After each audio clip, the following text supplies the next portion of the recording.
Now, Sarah, this is what they used to say was the pool of Shiloam. Make no sense.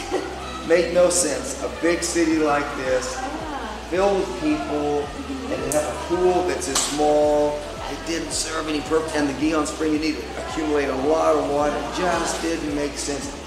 The reality is, in December of 2004, a sewer line had broken. Backhoe is down there digging. When they hit was clearly steps. These are stones that have been used to build steps down to a pool. And the real pool Shiloam is right over there. We'll see it in a moment. But what was here? One of the largest churches in Jerusalem.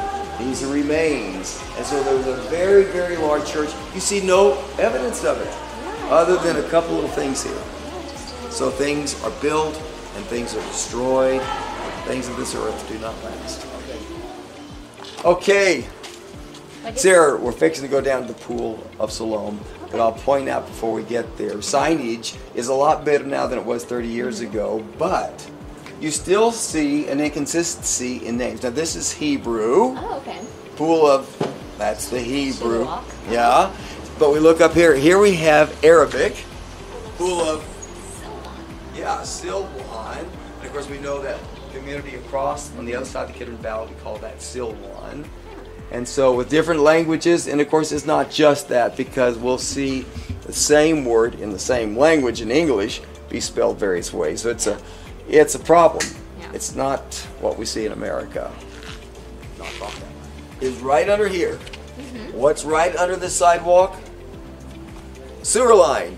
Oh, And if it wasn't for that sewer line breaking, then we probably wouldn't have. yeah, we would not have discovered this yet, possibly.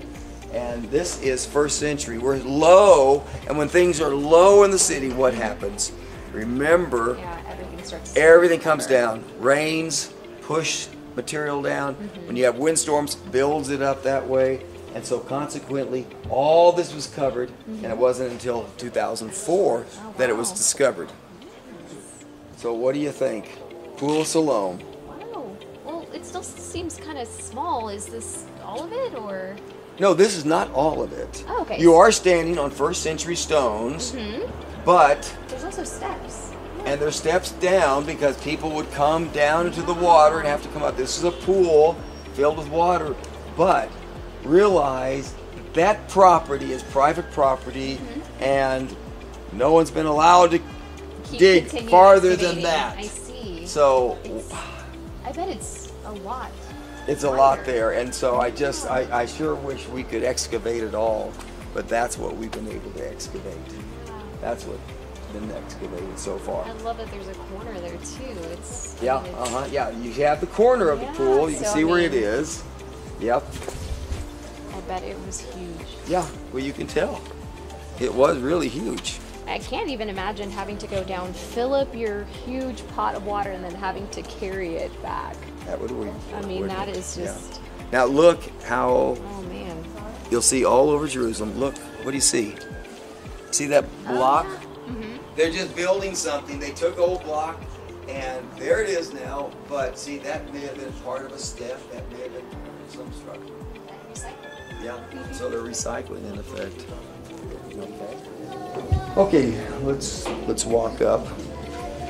Okay, Sarah, we are walking in what's a road that goes from the Pool of Shiloam we just left all the way to the Temple Mount.